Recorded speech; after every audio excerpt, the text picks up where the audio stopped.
No worries. No worries, guys. Kelly is back with us right now. How you doing, Kelly? Yeah, thank you so much for joining. I was just telling Kelly on the break, I was like, we had all these crazy issues getting the show going because our system went down last night.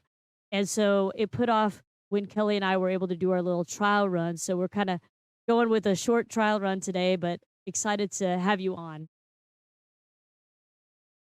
Yeah. So we literally just met today, right? S- So now I get to hear everything about your life and all the things that have happened. So Kelly, take us back to when you were diagnosed. When was that?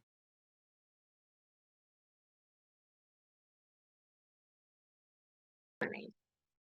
You were diagnosed around December 2020, you said? First. Yeah, December mhm. 1st. Got you. Got you. Yeah. And how did you find out about that?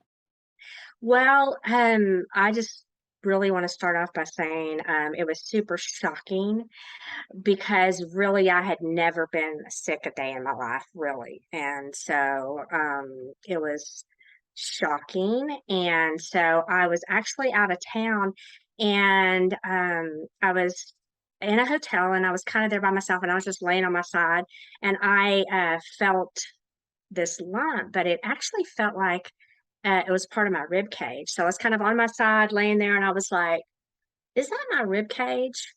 And so, but I was in a hurry trying to get, I was like, "I gotta get up, get packed, get home." So I had actually felt the lump, back in October. But when like, stood up and I reached and I couldn't feel anything, so I thought, "Oh, that's just my rib cage," and I went on with, just busy packing, busy trying to get to the airport, and really didn't think another thing in the world about it. And literally almost 30 days later, I was back in the same place, in the same hotel, laying the same way, and that time when I felt it again, I just was like, "Okay, that's not my rib cage, there's something going on." Wow, So, that's so that crazy that like within that 30-day time period, there wasn't another scenario that was similar. And then yeah, 30 days, like the same hotel. I mean, that yeah. doesn't seem like it would be very likely to happen to be the same place, same way, and all that. It was really strange because that's what like I said, when I stood up, I didn't feel anything. So the first time I was like, "Well, that's just weird."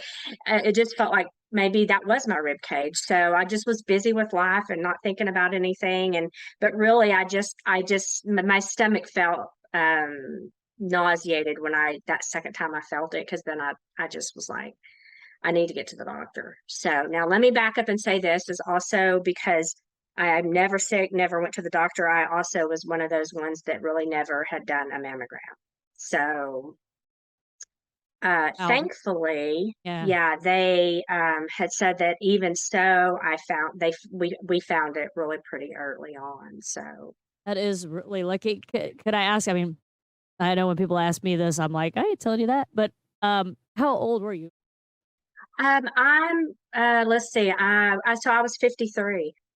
Yeah. Okay. Yeah, Wow, yeah, and I that's a just long did. yeah, it's a long time to go without because I think, most people start getting mammograms around 40, or they did Yeah. anyway. Yeah. Yeah. I just never went to the doctor. I was never sick, and I never even remotely imagined that something like that would happen to me. So I'm one of these ones that I, would, drink, ginger lemon shot juice, juicing and, like I wasn't perfect at eating. I drank some. I probably mostly overworked because I'm mostly like a workaholic. So that, when I look back and I think about everything, I think probably just high, high, high levels of stress. And, now what we come to learn is like being in that fight or flight mode all the time was probably what got me. It's in I'm glad that you said all that because, I think people think, "Oh, if I stay healthy," and, Hmm. sometimes there's not anything you can do. Like, you Right. could do all the right things, even Hmm. not have stress. It could be a genetic thing. It could Yes. be an environmental thing. You Hmm. just don't know what types of things, could have caused it. And so it's always good to, do your part and stay healthy like you were. but then also get your checks so that you can catch it Yes. early. I mean, I know that, Yeah. like you said, you weren't into that, but I'm sure that maybe that changed your perspective a little because you thought you were kind of safe from it, right? Yeah, I did. I Yeah. really did. And I just, I really would encourage, because I think, like I said, I felt like it was not in my family history. And, my grandmother lived for a long time and my dad's still living for a long time. So I just really always thought, well, I've got really good genetics. Yeah. I mean, I exercised. I mean, I wasn't, I probably could have lost a few pounds, but like I rode bikes 20 miles, I'd get out and run and it wasn't always consistent, but I mean, I was like everything that I felt like could have been better, sure. I mean, but did I put effort into it? Sure. So it really was just total shock to me. Yeah, and, you're in good company when you said you're a workaholic. I was like, so I mean, I'm still that way to a degree. I know we Yeah. haven't taught that much, and you probably already know that I'm pretty amped up all the time, like, "Wah!" Oh, sure. So damn busy. But that's Oh that's my gosh. solid advice to know your body and Yeah. and keep an eye on things Yeah. and stay ahead of Yeah. it, right? Yeah, definitely. I would definitely, I hope that that part of my story really hits home with someone because you just really feel like when you're invincible, and really we do, probably growing up through our entire age, once you've gone so long, you still just feel invincible, and so I just never really was like stopped to get a mammogram, and so I'm sure we probably would have found it even earlier. So, So, did what stage did but they end up saying you had? it was stage 2. And so what did that mean for like, I'm sure that was scary, right? A very Well, scary it was diagnosis, very, very scary, because first of all, what I had is, triple negative, and so they basically said, the only thing worse than that is one that basically isn't can't be cured. right? So Like that was kind of metastatic breast cancer or something. yeah, Yeah. or yeah, yep, it's, and there's also one that, like, I know a friend of a friend is, she always has to be on chemo all the time, and so they just run through the chemo, drugs that they have, Yeah, and yeah. eventually, you just kind of end up, in a place where hopefully some more ones come out. But yeah, so Right. that's kind of was my introduction, Well, and sorry yeah, it to was sorry to scary. sorry to interject again. It's just funny because like I said when we started the broadcast, you and I have never met. Like we literally No, like met very briefly. We did a post. yes, We're looking for breast cancer survivors to share their story because we feel it's so important for yeah. people to hear all the different stories. And I was actually diagnosed with triple negative breast cancer Oh, as well. And really? So so, did yeah, mine was in 2010. And so, it was very scary for me, but I was doing all the screening. So I had been going for ultrasounds every 6 months because I had fibrocystic breast. So they found my triple negative breast cancer super early, stage one. So I can only imagine how scary of a diagnosis that was. Because yes, you're right. It's a very aggressive, more likely to yeah, recur version of breast cancer. So it's very scary. You're so lucky. I'm yeah. so glad. I mean, that was like almost magical that those things lined up like they did for you to act on I that, agree. Yeah, you I know? agree, and, it's just like I feel like, like God's grace was covering me at that point because, like, to just be in the exact same place because otherwise I really wouldn't have been sitting down, laying down, like, "Let me just lay here for a little longer," and, so, yeah, I feel like just finding it, was, super important, and I'm just so glad that it happened the way that it did. So, Yeah, I that's great. immediately was like I had to obviously take the plane ride home, and of course I was worried, and you having triple negative, it's like everywhere you go, people are like, "Oh, that's really bad. That's a bad actor," and I'm just like, "Oh my gosh." I don't really wanna hear that, and, the other thing is, I'm actually an older mom, so a single mom. It's just me and my son. He's well turning 14 Friday, but it's that's scary when you are faced with those kind of odds and those kind of things that people are saying to you, and it really was just very very very scary in the very beginning. And so, I remember, so that was in December. And then, of course, I got the results back, and they were, of course, it's, triple negative. But at the time, I'm just like a huge believer in holistic. So I got in to see a holistic doctor as soon as I could. And I basically decided to try to fight it first off, just holistically. So I basically spent from January through probably, I think it was April. And at the time, what had happened to me was I had insurance, but I had received this crazy call one day, and I hardly ever pick up calls because, they're typically spam. So I happened to pick up the call, and they said, they just talked a lot about insurance. And so the insurance that I did have kept going up, and I wasn't even sick. And so I was like, what's this deal? I mean, every time I turn around, my insurance is going up and I'm not sick. And this is crazy. And so they gave me this big long story about, oh, they just check your income. And if you start making money, then they just start up. And, so they were giving me this line. And Oh, so really? yeah, they were Oh like, my "No, gosh. you're in." They just see you're in that you're making money, so every time they see you're making money, then they up your rates. And so I was like, "Well, that's crazy." That doesn't So make any I sense ended because you're getting the same kind of insurance as somebody who pays less, right? well, what I had was insurance for people that were not sick. So they basically said, "You get this rate because you're not sick, and if you get sick, you get a one-time opportunity," and then they basically drop you. So Wow. I was like, I don't understand what's happening because I'm not even sick and I'm paying these rates and they're going up. And so I was kind of just in that place of naive. And because I'm self employed also. Gotcha. So, Okay. yeah. So I'm paying for my own insurance. And, anyways, they said, oh, no, we don't do that. In fact, they were like, some guy just called us and he had diabetes and they dropped him and, all this. So I said, okay, fine, I'll switch insurance, which, obviously, holistically, the insurance doesn't cover anyway. So I was paying out of pocket for all of this holistic stuff, and the tumor was basically staying the same. So the holistic doctor was like, you just need to have surgery and take the tumor out, and then, basically like not do chemo or radiation, but follow their program. But every time I'd go to the doctors were like, "Oh, yeah, no, you don't want to do that. You want to, do chemo and then radiation, or chemo and then take the tumor out." And so it was very confusing during that time. And I was going to both trying to make a decision. So I had not totally completely decided that I was not going to do chemo, but I was also like exploring holistically. And so we would different scans and stuff. Through that time, the tumor had not grown. So I That's felt and like I that's was, I just have to interject that that's saying something because those triple negative tumors grow fast. Normally, they yes, grow very, very yes, fast. Okay. yes.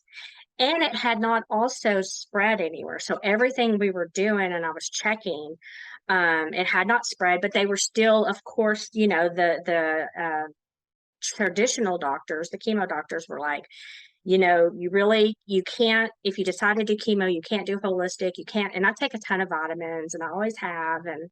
And they're like, you can't do both. So I was really just conflicted about what I was going to do. But at the same time, about, I think March, all of a sudden, so they did the biopsy and they did these medical procedures, and I started getting information back. But basically, the insurance that I had switched over to did not cover cancer. What? I Yikes. know, That's which is terrifying. That's, like, so terrifying, oh my god, especially, like, your story again, I knew when we were gonna talk, it would be unique because everybody's is, but yours is super unique. I love how yeah. I love your honesty about, you're conflicted between holistic and traditional, and then now all this stuff, so then what the heck I'm on the edge of my seat over here, girl. What happened Yeah. next, man? So, what ended up happening was thankfully just the change of the which I know we don't talk politics, but just with the administration, the Biden administration, thankfully, it was open. They opened back up enrollment. So then I was able to go ahead and get out of that insurance policy into a policy that did cover chemo, because basically they basically said if you don't have insurance, it's going to cost you about $150,000 to do Yeah. chemo. Well, and, I this is so hard because there are, ways to get grants and, Yeah. I know they don't like to go around broadcasting it, but a lot of the county hospitals and things like that, they're they're gonna take care of people first Yeah. and foremost and everything like that, Yeah. and then you just have this Yes. big bill kinda floating around forever, and Yes. they Yeah. don't, the the county hospitals that I know of, they don't, like, report to collection services and stuff like that because they Yeah. understand that those folks need it. So people who don't have insurance and things like that, it's not that you can't get treatment at all. I kinda just wanted to say that because I never want people to think Yeah. that they're like I mean, but it doesn't feel good. "Oh, well, I'm gonna be in debt," $150,000? That's I don't right. want that either, but Yeah. I just always want people to know that, like, you could still get treatment. It's not like they're not gonna give you treatment, it's just you're gonna have No, this and bill that's floating right. And around. Yeah. and they gave me some other options, Yeah. and, so Payment they plans like and you stuff said. too. Yeah. Mhm. Oh, and the payment plans, and also, like you mentioned, they gave me some names of some grants and some places that I could do, but I was just like, "Oh my gosh, I don't have the mind power to do that Gee, right that's now." so much that's like a whole whole 'nother thing. You need, like, somebody else Yeah. working on that. You're working on your own health, right? Yeah, exactly. Yeah, yeah. So, while in the process of getting the insurance, I somebody else had told me about this other holistic thing, which was, I don't know if anybody's ever heard of it, but it's called mistletoe, and it's actually just the mistletoe like we all know from, but it's actually from Europe. So, some friends had told me about that somebody had got cured from it. I went to the website and watched, and they were doing some clinical trials at John Hopkins, and so they had. So if anybody's interested, they had it's called like Believe Big, and there were people on the website that had triple negative, and they did fine with it. So I just decided while I was in limbo here, while I'm trying to get insurance, I also wanted to try mistletoe. So basically, what that entailed was I flew to Atlanta. There's only one doctor here in the US, and he actually injected mistletoe straight into the tumor. So my tumor was like under my arm, where like your bra strap, if you have like the underwire. And so it was right there, so kind of in my armpit a little bit. So basically, I would fly there every week. He would, I would get an IV of mistletoe, and then he would inject mistletoe straight into the tumor. Okay, so is this through a clinical trial that's happening in another state? Is that what it It was? wasn't. And now listen, John Hopkins did have a Uh-huh. clinical trial going on, but Uh-huh. I wasn't involved with it. I was just simply self-pay, go to Atlanta, go see this doctor. What kind of doctor is he? Is he a holistic some kind of a Yep. holistic doctor? Yeah, Mhm, uh-huh. mhm, and he's a medical doctor, and, so he was there are doctors across the US that would do, like, the IV mistletoe, but he was the only one in the US that injected straight into the tumor. So, basically what would happen is I would fly to Atlanta, take an Uber, go to his office. I would go, do the injection, which was super painful, and then what it does is it puts your body into, like, 103, 104, 105, 6, 7 degree, um, fever. Oh, wow. So, I would take So a they told you that in advance? They were like, "Hey, this is what's gonna happen when you do this," and all that stuff? yes. Yes. That Yes. sounds scary. It was scary and I mean, I'm painful sure and there's probably a certain amount of danger associated with that or risk. I don't know. I didn't know that I necessarily saw risk, but what I did see was, that like people were doing their videos and they were like, I had triple negative, it's gone. I had this, it's gone. And like I said, a friend of mine had a friend that did it and was cured. So I was like, well, I'm open for this because right now I don't have insurance and I want to try something new. So I basically would go from the his clinic to the hotel. I would lay in bed and sleep till the next day with this burning up fever. I The first day was the hardest, so it was like 3 o'clock, and I had a flight, and then I would fly back home. So I literally did that for 6 weeks. And finally, along the way, I got insurance, and it was everything was fine until about August. And one of the other things I also did was I paid for stem cells. So Oh, I did IV stem cells. So yeah. I was full on like, because I was such a believer in it, and I just was like, I can't not do this because I don't want to be like, what if? Right. So I have a question. So first of all, I got to Mhm. say, Kelly, when I said your story was going to be unique, it never did in a million years that I think you'd be telling me about injecting with mistletoe. That's so crazy.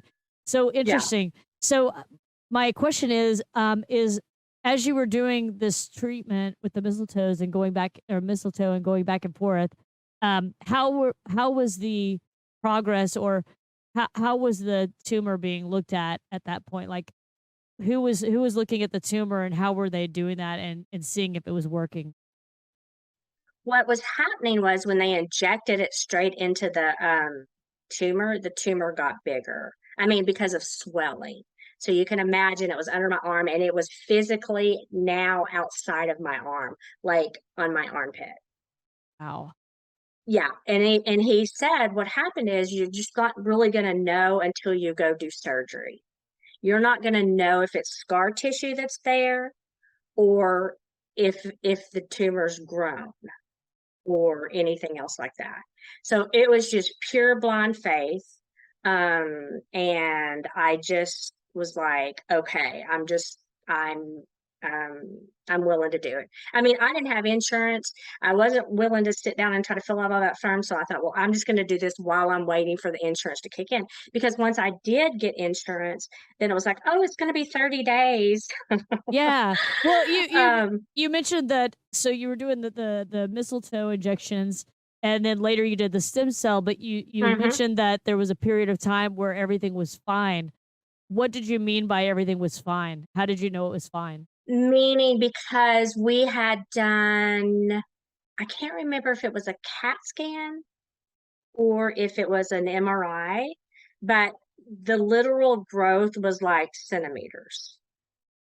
So it was getting bigger or smaller? A little smaller. I mean, a Okay. little bigger. So Uh-huh. there wasn't like massive growth. It was just a Gotcha. little like one or two little, not centimeters, but point Like centimeters. millimeters probably or Yeah, something. Okay. millimeters. Yeah, Yeah, you're okay. probably better at that. I'm Gotcha. terrible. Oh, no. But it was like, let's say if it was like 2.1, it was like 2.3. Yeah, I got you. Okay. But also they didn't know if it was scar tissue. So they said the only way you're going to know is go have surgery. So I still was a little torn about having surgery and not chemo because I don't know if you heard this or read, because of course I did a ton of reading. And one of the things that it said was when you go in there and you do um, surgery, it opens up the blood vessels, and that's an opportunity for it to spread. Yeah, I've actually have a video from our oncologist that we work with and Mhm. she debunked that one. I have heard that before too. I think that Yeah. there are certain types of cancer that can happen. I know that my friend's mom had some kind of a stomach cancer, and I Mhm. think something like that happened. But in the case according to this is Dr. Joyce O'Shaughnessy, she's like She's like one of the leading oncologists in triple negative breast cancer, in fact. Oh, But wow. I'll share that video with you later. Yeah, yeah, But I mean, listen, and I'm not like saying, "Oh, don't believe it." I mean, I thought the same thing. And yeah. there's just so much dang information out there. It's hard to Yep, know what to do. So, it really is. and I know that you mentioned earlier, I thought I would throw this in as well. You mentioned earlier that they wanted you to do chemo before the surgery, and all that depends on the size of the tumor and various things. Like for me, my tumor was much smaller, so they actually do the surgeries first if your tumor is smaller. If it's bigger, they want Yeah, to shrink it first and then do the yes. surgery, right? Yeah, So because they go ahead. yeah, I was just gonna say, so in my case, I had the surgery first and then had the chemo. And I can almost hear the doctors talking to you, Kelly. Like they're like, "We need to do this," like, because they have a very Mhm. specific thing that they do for triple negative. Like, it's very specific because it's, it works. It's the best thing that the, traditional, doctors, have, right? It's their best Yeah, kind of thing that they use. So I could hear yes. them saying all that stuff to you. Yeah, and so that was my that so I'm in all this conflict because my heart is holistic, and so I just was very torn between the things that I was learning, the things that I was having to make a decision about, and I felt, like they would do a test to see if it had spread anywhere, and it still had not spread anywhere, and so finally, probably like at the middle of July. So we're now going on 7.5 months, and my tumor has not grown. I've been doing all this holistic stuff. And so I was going to go to the surgeon. And well, I don't know if this is important, but just FYI, the first surgeon that I went to, um, she whenever I came back in to see her because I now had insurance and I was trying to figure out what I was gonna do. Of course, she was super rude, super abrasive, that I was doing the mistletoe and the tumor looked like it was bigger. And Right. so I just was, like so offended. And I don't usually get offended real easy.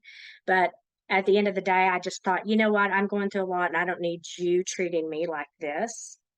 And so I just decided at that point that I was going to look for a different surgeon. And my holistic doctor had referred me to a surgeon, so I went to her first, back in somewhere along the way, and then I went back to her again because I was like, okay, I'm going to do surgery and not do chemo. And so when I went to her, of course, she was like, can you go back to the same place that you originally did the tumor? And it had grown a little bit more by the point millimeters.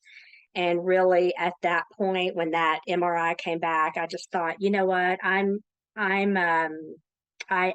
tired and I just need to move forward. And I ended up finding me a different surgeon and a different chemo doctor and went on forward with um, chemo. Gotcha. And so you went back to the traditional side of it, and Yeah. the chemo was probably was it? Do you know if it was the Taxol, the adriamycin, Yes. Cytoxan, Yes. so the Yes. AC and all that? Yeah, Hmm. that's what they throw at it, man. There was like woo, like Yeah. really kicking it on. So you did that before you had the surgery, is that right? Yes, because at that point, when it had grown a little bit, I just thought, you know what? I mean, at this point, I've been dealing with it, and it's mentally, obviously, as most people know that have breast cancer, it can be mentally draining. And even though I'm a super positive person, I just really couldn't go on another day because I just like I need to get this solved. I've got my son to think about, and I gave it my very best effort and I felt really good that I did that because I never wanted to be, what if I would have done this? What if I had a bad reaction with chemo and what if I would have done that? So I just didn't want to be there. And when I went to the new oncologist and they were really concerned again that it had spread because this typically has a tendency to spread. And again, it had not spread anywhere. So they were in total shock because they were just for sure that, Because, it had spread. had it been almost a year by this time, or it was, Yeah, like, like 8 August? months. Yeah, Yeah. yeah. That's I mean, Mhm. seriously, 'cause, Kelly, like, whenever, they first looked at mine, it was, July 2010, and Mhm. then, by October, when they wanted me to come back and have it looked at again, before they knew it was, breast cancer, Mhm. it had grown to twice the size in that 3-month Yeah. period. So Yeah. that was a Yeah. lot, you know? Yeah. It Wow, really so was. crazy. Yeah, and I felt like everything that had happened because the mistletoe is I don't know if I said, but it's also flown in from Europe. But it's really good for the immune system, and I felt like the stem cells were good for the immune system. So, I felt like when I did decide to do chemo, that all that holistic stuff that I had done was really only very helpful for my body, It was immunity. almost yeah, it was like boosting your immune system to kinda Yep, help it work through everything, and using your own exactly. system to fight, which I love. Yeah, I love yeah, immunotherapy and stuff like that, so I think yeah, all that stuff is brilliant. Wow, so really is. so did you have a lumpectomy finally after your chemo, or I well, actually, did. tell me how your Mhm. chemo was before I jump over there. How was that for you? I guess Yeah, you lost so your hair? yeah, well, I started off to do, the cold caps. I don't know if anybody's heard about the cold Yep. caps. I'm sure Yes. people have. And but I chose a doctor in Fort Worth, so I'm in the Dallas area, suburbs out, and so I was driving back and forth to Fort Worth. So, um, I did it one time, but I just thought it's so much to ask of somebody, which is not because we started off with, and I can't remember which one you start off where you do every 2 or 3 weeks. Yeah, it may have it been well, for me, I did Adriamycin and Cytoxin every 2 weeks, and then I did Taxol every 2 weeks is how mine was, but everybody's is a Okay. little different, like, Mhm. it's a little bit Yeah. different. Yeah. And I can't remember whatever one it was that you do every 3 weeks that they chose for me. I can't remember the name of it. I think well, they what do they call it? Like the Red Devil? Yeah, that's the Adriamycin Yeah. and Cytoxin. It's Okay. the Adriamycin is the Red Devil one, but it's Yeah, in yeah, yeah. So conjunction that's with what I was Cytoxin. doing, and I have a friend that's a nurse oncologist that moved into town, and, she said she's got patients that, do usually have a really hard time with that one, and I didn't have a hard time at all. But I decided not to do the cold caps because then I was going to do that every 3 weeks for 3 months, I think, and then start where I did it actually weekly. And so I was looking at the time of weekly, and I thought I'm not going to drag somebody all the way to Fort Worth once a week to try to help me keep my hair. So I just decided to let it go and not move forward with the cold caps. And so I didn't really have any hard time at all with the first set. And November, I think I started the weekly, and I ran into a little bit of mostly just tired. I think somewhere along the line, my thyroid got a little messed up, so I really struggled with being tired, but I work from home, and so I was able to go ahead and still do some work, and thankfully, my child was old enough on the days that, he would be like, "Mom, can you cook something for dinner?" And I was like on the couch, like, "Yes, yes, of course." And then I'd lay there for another minute. I'm like, "Oh my Lord, I cannot get up and go Yeah. cook." Yeah, it's just So it's exhausting, I know. yeah, it is, and it's like, thank God for Uber Eats and my son knowing how to DoorDash use and them, all those. DoorDash and all Yeah. that. I mean, it Mhm. saved me, but I mean, my heart really goes out to the moms that have little ones, and Yeah. like it's just me and my son, and I have a little bit of family close, but they, had their own extraordinarily busy lives, and so I tried not to bother people too much, and I had a lot of help, a lot of people offering. It was just hard. It was hard for me to accept help. And yeah. So Yep. if you're like me, and you probably are, it was hard, and Yeah. I had a lot of people, but I just for some reason I just didn't really want to disturb other people's lives with what I had going on. I mean, of course, if I were in a place where I was in absolute extreme need, I would for sure pick up the phone, but it felt more like I'm just tired. Yeah. So My do you son's big enough to order. right. Do you recall, like, whenever you were, doing the Adriamycin, the Red Devil, and the Cytoxin, do you recall having to get a Neulasta shot? Did you have to do that? I never did have to do that. No, I I really am, didn't. like, so jealous of some of the stuff you're telling me because I had the hardest time, with the Oh, Adriamycin and Cytoxin and the Neulasta shot was actually the problem for me is, it would up your white blood cell count. That's what the purpose of it was. And when it oh, would do that, it would just make your bones ache. And oh so I gosh. just had severe, bone and joint pain, Oh whenever I had gosh. that Neulasta shot. Yeah, it was terrible. So I'm super jealous of that. So And I had a friend that had it too, and I think she had to, and that's kinda why I thought really made me think, like, every time I went, my numbers were always good, I mean, nothing really every so often, I have an infection of this that's small that, a little part antibiotic would take care of, but, that just really reinforced in my mind that because my numbers were always good, that, the stuff I did before, even though it didn't do what I had hoped it would do, that it definitely boosted my immune system. And really, when I did that, the IV stem cells, that was just turned out in a sense that I I did chemo 2 months after it, and it really takes the stem cells, 6 months. So that was just kind of like, well, there went that money, but that's okay too, because I don't know really what kind of value it really did bring. Did right. it bring the full value because I piled, chemo on top of it? No, but I feel like everything I did brought me to the place where I really didn't have a lot of problems. And I ended up doing, I don't think, I know it wasn't around, but Keytruda, which is that immunotherapy.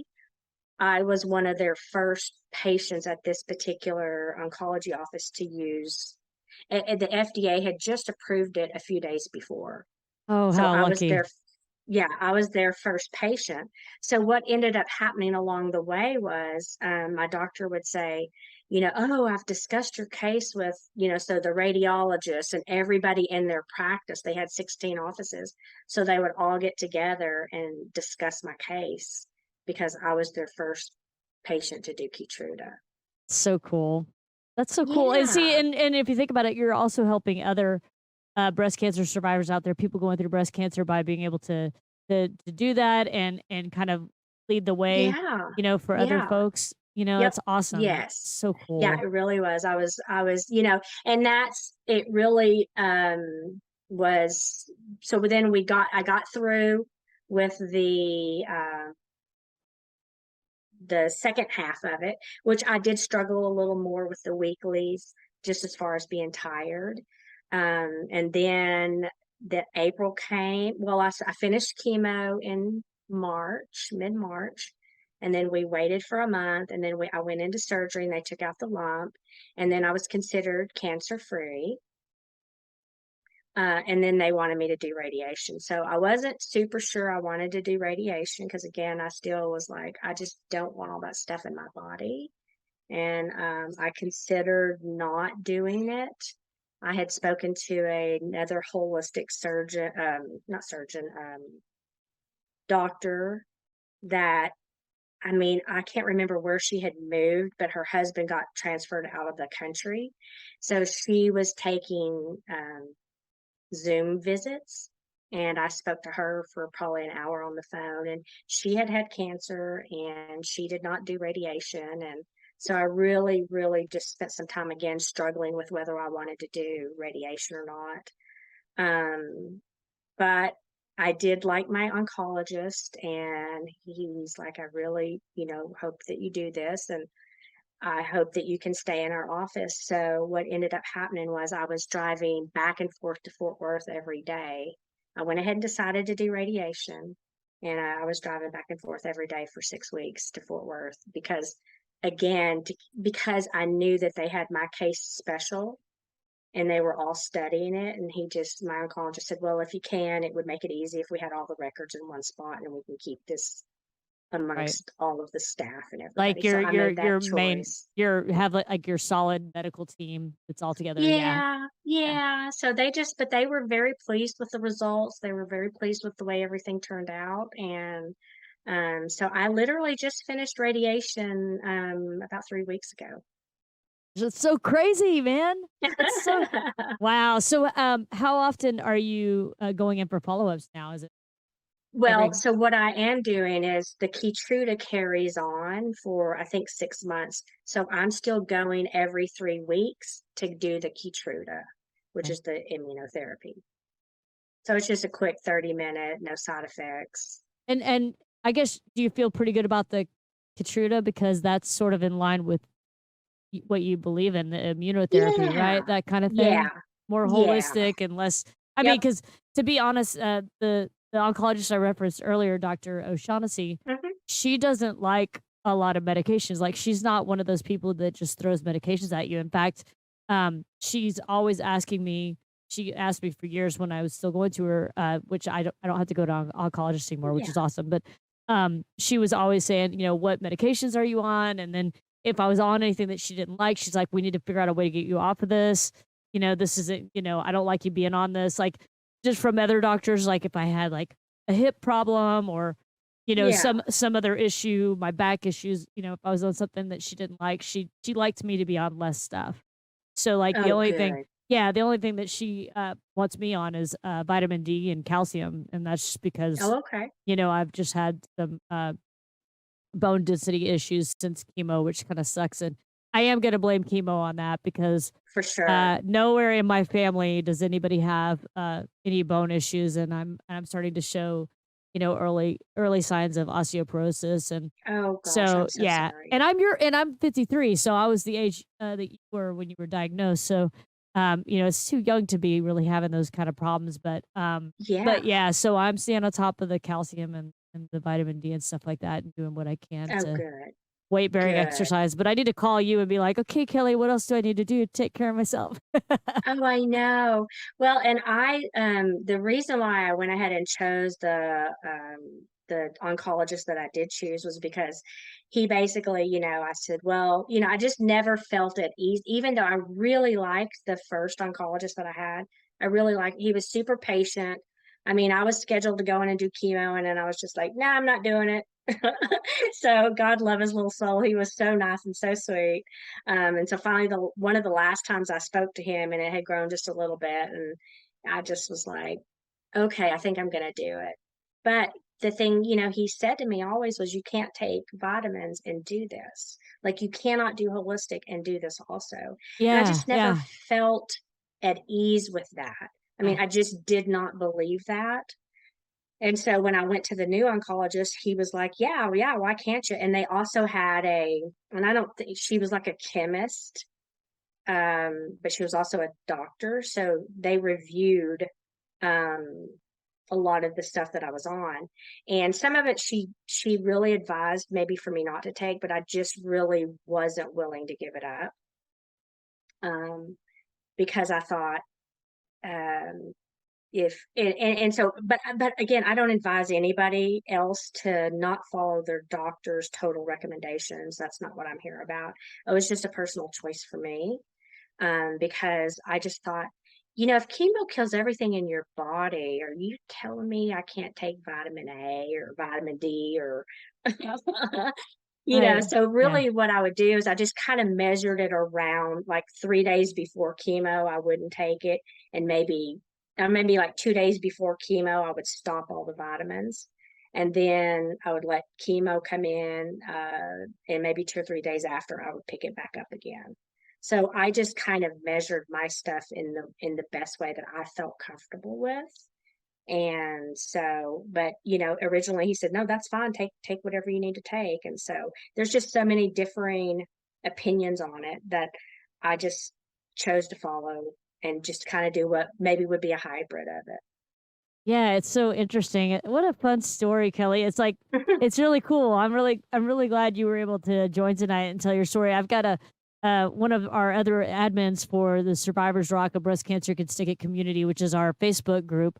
One of the admins for that group is Christina, and she's a volunteer for Breast Cancer Can Stick It, and she went a holistic route. I would love you guys to chat sometime. Oh, Sh absolutely. I she'd would really love like to that. talk to you. Yeah, Oh she gosh, does a yeah. lot of, like, Orange Theory. She was in the Orange Theory for a while and doing stuff with Club Pilates, and she's very active and, very into holistic things, and so I think you guys would have a really great time Oh, chatting, I'm so sure. I'm sure. be sure and get you guys Well, connected in some yeah, way. that would be Yeah. wonderful. I appreciate it. Well, I would love to meet you in person sometime. I don't know if you Yeah, knew this, but at Drumathon, which is our largest annual event, it's coming up yeah. October 9th at Grandscape. We do a cool thing where we honor survivors. So I'd love you to come Aw, out and meet you in person and give you a big hug because it's absolutely. been really cool chatting with you. And it was, Well, thank you. I just love how we get to meet folks through the magic of social media, you know? Yeah, absolutely. And, I did wanna add one more thing that I think will be really incredibly helpful for people, and, um, I think I started to say this and then I got off on something else, but about, um, was going to join a group of people on getting on they it's like do like a mastermind of sorts. And so we were gonna go to Las Vegas, get on a private jet, and fly to California and have a mastermind, fly back to Las Vegas, and come back home. Well, I had already paid and planned for that in, let's say, September or October before anything ever came up. Well, the trip was literally like right after the first of the year. So let's say January 10th.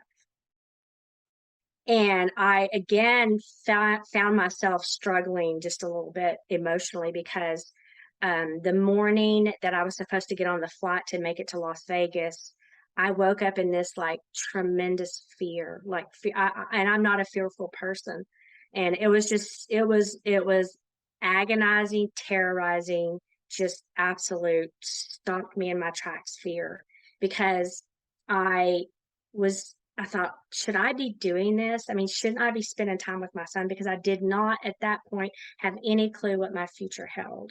And as a single mom, and I'm like a solo mom. So dad's not around, dad's not in state, it's me and him.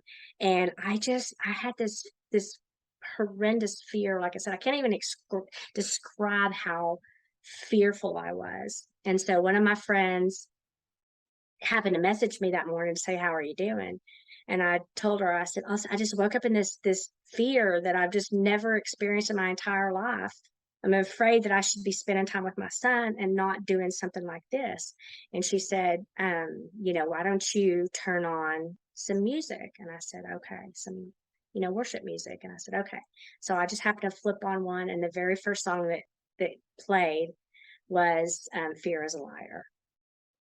Oh, wow. And when I heard that, I snapped back into who I was and was like, I am not going to let fear rule my world. Wow. And so from that day forward, I just never let fear rule my world. So I think, just not only are we fighting physically, but mentally also, you have to keep yourself in your, and I say right mind, but like in a good frame of thoughts, because just minute by minute, you just got to snap your brain back into the place of I'm not going to let fear rule my world. I So love I that. hope that that's something helpful for somebody, but that Yeah. was really one of the biggest things I learned through this cancer battle.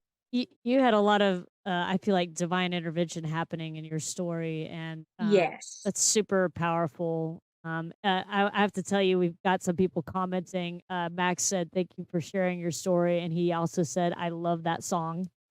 Oh, I love that. I'm so glad because I definitely wanted to tell that story and I just almost got to the end here and didn't. And I was like, I just got to get back to that point because I know somebody needs to hear that because it was so like just scary and awful. And I am like a no fear person and jump out and do everything. So it was shocking to me to be that fearful. So I thought somebody needs to hear that. I love that. Thank you so much for sharing that, and Thank thank you for you. sharing your whole story, Kelly. That's a I great appreciate story, it. and we're gonna be sure and put this out on our YouTube channel as well in the next couple of weeks. So be sure and watch for that, and Okay, that way thank you. people can rewatch this either on Facebook or on Yeah. YouTube and really Okay. be inspired by your story. I'm so grateful that you were able to join, girl. Thank you so much. I appreciate Yeah. it. I'm super honored to be here, and I hope that somebody heard something they needed to hear. And I absolutely look forward to meeting y'all. too, girl. Don't forget to come see me, and let's I message each other on won't. Facebook and make sure you're there. Okay. No, yeah, we All should go right. have lunch before that. I would love October's a that, long time Kelly. away. Seriously, that'd be awesome. That'd be awesome. Okay, great. Take Well, I care, hope girl. everyone has a fabulous night. You too. Have a good one. Bye-bye. Bye. Guys, give it up for Kelly, man. What a rock star. Such a great, great story she shared with us. Man,